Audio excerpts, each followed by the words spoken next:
पार्लियामान supreme है और हम चाहते हैं कि सुप्रीम हो। बावजूद इसके केस में बैठे हुए लोगों पे स्ट्रांग रिजर्वेशन है हमारी, लेकिन इस हुकूमत की एक शेवा रहा है, ये 9वीं लेजिस्लेशन हो रही है इस पार्लियामेंट में, 8वां सेशन है, इसमें ये 9वीं लेजिस्लेशन हो रही है। ईच एंड एवरी टाइम जब लेजिस्लेशन होती हैं तो आप रूल को सस्पेंड करवाते हैं, आप वन गो में सारी की सारी रिपोर्टें रखवाते हैं, वन गो में पूरा बुल रखवाते हैं और उस पर कभी भी कोई डिस्कशन हुए बगैर आप उसको पास करवा देते हैं। ये इस हुकूमत के मेंबरान से भी पूछे, इनके मेंबरान को भी नहीं पता होता कि ये कौन सी लेजिस्लेशन हो रही है। जनाब स्पीकर, ये जो लेजिस्लेशन हो रही है ये न सिर्फ रूल्स के खिलाफ है और न सिर्फ ये कानून के खिलाफ है, बल्कि ये सरीहन आईन के खिलाफ कानून साजी हो रही है। सबसे पहली बात तो ये कि ये सारी की सारी कोशिश सिर्फ यही है, जिस तरीके से फॉर्म 47 को चेंज करके इन्होंने अपनी हुकूमत बना ली है, इसी तरीके से इस मरतबा ये कोशिश कर रहे हैं कि रिजर्व सीट्स वमेन की और माइनॉरिटी के सीट इनको ले लें। जनाबी स्पीकर, 78 सीटें थी हमारी, 78 सीट में 67 सीटें हैं वमेन की और उसमें है 11 सीट्स माइनॉरिटी की। जनाब डिप्टी स्पीकर साहब, उसके लिए हमने 4 एप्लीकेशनें इलेक्शन कमीशन में भिजवाई थी। कानून के मुताबिक हुआ यह था कि जिस वक्त नॉमिनेशन पेपर हमने फाइल किए, वो नॉमिनेशन पेपर के साथ फॉर्म 33 आया। फॉर्म 33 में लिखा हुआ था कि ये सारे कैंडिडेट पाकिस्तान तहरीक इंसाफ के थे। वो सुप्रीम कोर्ट के रिकॉर्ड में मौजूद है।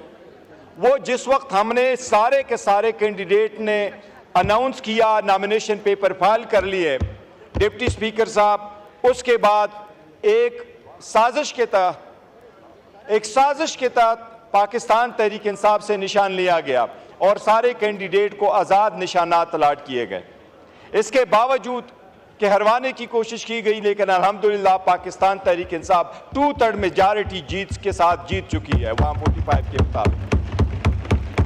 वो जो फैक्ट्स एंड फिगर हमने आज तक दिए हैं, इनमें से किसी एक एमएनए ने उसकी तरदीद नहीं की। हमने उनको रख करके कहा, इंक्लूडिंग नवाज शरीफ, कि यह सीट आप इस फॉर्म 45 के मुताबिक हार चुके हैं। इवन उनकी तरफ से तरदीद नहीं आई है कि ये मेरे फॉर्म 45 पे मैं जीत चुका हूं। ये आज भी हारे हुए हैं और ये कल भी हारे हुए थे।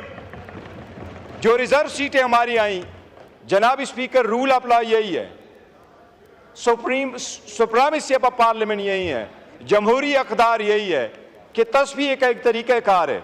सबसे पहले हम इलेक्शन कमीशन गए, फिर हाई कोर्ट चले गए, सुप्रीम कोर्ट आए, सुप्रीम कोर्ट के 3 जज साहिबान ने इनका नोटिफिकेशन सस्पेंड किया।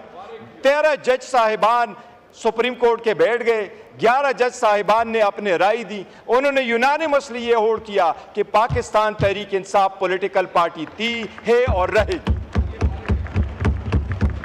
वो सुप्रीम कोर्ट ने यह भी होल्ड किया कि हम ही एंटाइटल थे उन सारे सीटों के।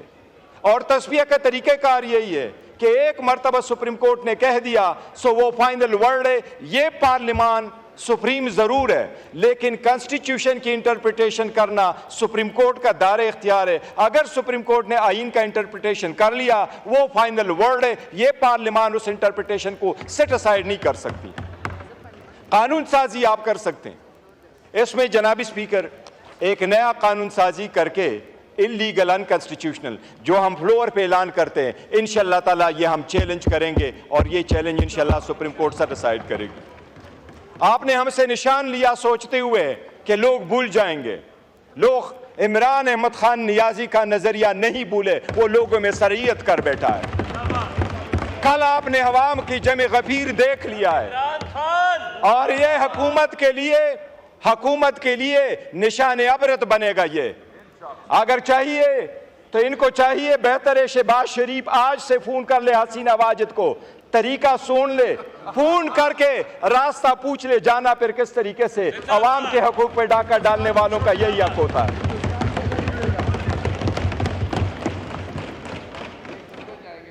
जद्दे जाएंगे। जनाबी स्पीकर, आप कानून साजी कर रहे हैं, इब्तिदा इसकी ये है कि ये शुरू होगा 2017 से। इसको आप रेट्रोस्पेक्टिव देते हैं, रेट्रोस्पेक्टिव इफेक्ट आप देते हैं कि ये इम्पैक्ट होगा 2017 से। और आप सुप्रीम कोर्ट की जजमेंट और डिक्री को सेट असाइड करने की कोशिश कर रहे हैं इस ऑर्डर के थ्रू। ये औरतें और माइनॉरिटी हमारा हक है। इसमें 3 चीजें उन्होंने रखी है कि डिक्लेरेशन अगर किसी ने दी है, जनाब स्पीकर इतने उजलत में इन्होंने ये अमेंडमेंट पास कर दी है, आप दोनों साथ रखे, आपका वजीर कानून यहां बैठा हुआ है, इन दोनों चीजों में जनाब स्पीकर आपकी तवज्जो मबजूल कराऊंगा। सिर्फ इनसे पूछ ले कि आपकी वर्डिंग में भी गलती है। ये वर्डिंग आपने कैसे रखी है?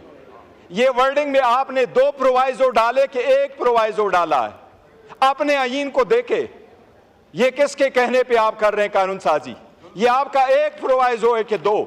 आईन का आर्टिकल 51 कहता है हर इंडिपेंडेंट कैंडिडेट के पास 3 दिन का टाइम है, जिस पॉलिटिकल पार्टी को ज्वाइन करना चाहे वो कर दे। आपने इस्लाम में लिखा कि आइंदा कोई वो नहीं ज्वाइन कर सकता। क्या आप कॉन्स्टिट्यूशन को सुपरसीड कर सकते हैं थ्रू लेजिस्लेशन? ये आपने इस एक्ट में करवाया, आप इस एक्ट में ये करवा रहे हैं। आपने अमेंडमेंट ये करवाई, फिर दूसरी अमेंडमेंट ये करवा रहे हैं। इरिवर्सिबल लिखा हुआ था पहले, अभी आपने इसमें रखा इरिवर्स भी रखा कि नॉट बी सब्सटीट्यूटेड और विड्रॉन। आपने काश सुप्रीम कोर्ट की जजमेंट का ऑर्डर पढ़ चुके होते तो कभी यह लेजिस्लेशन ना करते। उन्होंने 2 अलग अलग लॉ डिक्लेयर किए थे। एक लॉ डिक्लेयर किया पॉलिटिकल पार्टीज का और दूसरा डिक्लेयर किया कैंडिडेट्स का। उनका आर्टिकल 17 है, वो जिस पार्टी को ज्वाइन करना चाहे उनका राइट है, उस पर कहाँ की कतगन आप लगा सकते हैं? ये सारी गैर आईनी और गैर कानूनी और रूल्स के अगेंस्ट लेजिस्लेशन है, हम इसकी मजम्मत करते हैं। जनाब स्पीकर, आपकी आईनी जिम्मेदारी है, आप कानून साजी की इजाज़त देते हैं। क्या कोई बंदा फ्लोर ऑफ द हाउस पे कोई M&A मांगे, क्या उसका ये राइट है कि ऐसे लेजिस्लेशन के बिल प्रेजेंट करे जो आईन से मुतसादम हो? क्या एक दिन में आपने इसको पार्लिमानी पार्ट कमेटी में भेजा? क्या ये बिल आपने लॉ एंड जस्टिस कमेटी को भेजा है? आपने लॉ एंड जस्टिस कमेटी को नहीं भेजा। आपने इतनी उजलत किस बात की है? आपने वो अमेंडमेंट यहां से शेयर की। आप हम तो अपोजिशन है, हमें तो आप टाइम ही नहीं देते। लेकिन इनसे पूछे, इनके किसी MPA से अभी M&A से आज पूछ ले, उनको कहो उसमें क्या मौजूद था। ये नावाके पे इनको भी नहीं पता।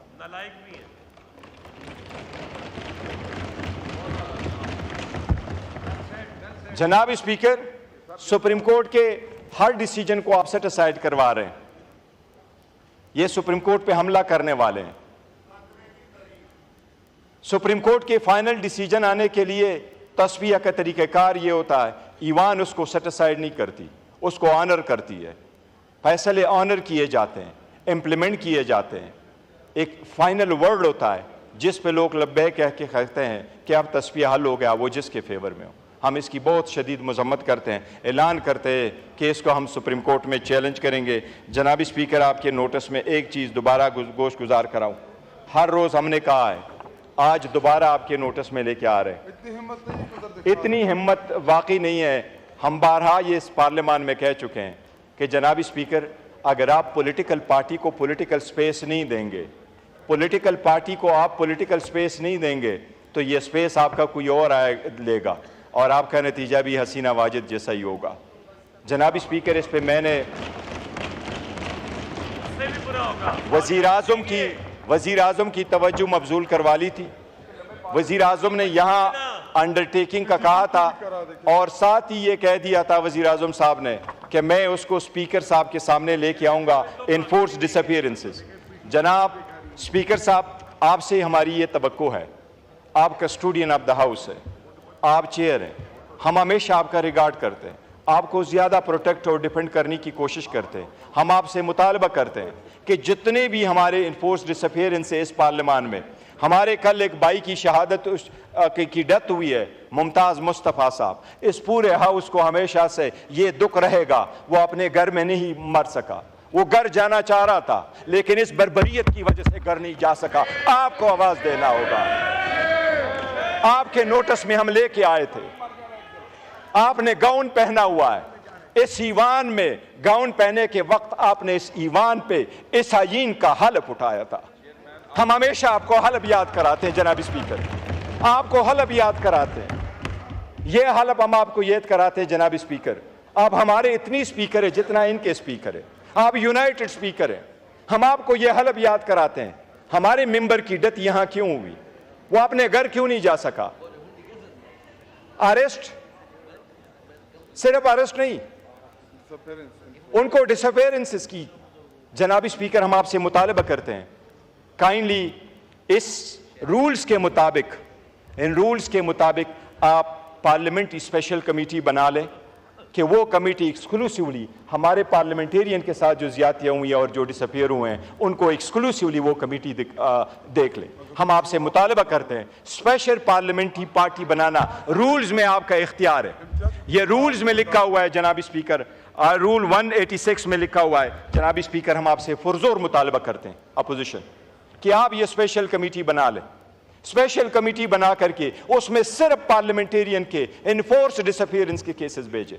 कल हाई कोर्ट में जो मैंने स्टेटमेंट यहां वजीर आजम को खिताब में जो मैंने कहा था, कल हाई कोर्ट के जज ने वो पूरा ट्रांसक्रिप्ट पढ़ा है, हाई कोर्ट के जज ने वो पूरा ट्रांसक्रिप्ट इनके प्रोसिक्यूशन को भी पुट किया। जनाब स्पीकर, हम मुतालबा करते हैं ये कमेटी आप बना ले ताकि इस लॉन्ग स्टैंडिंग इशू को एड्रेस किया जा सके।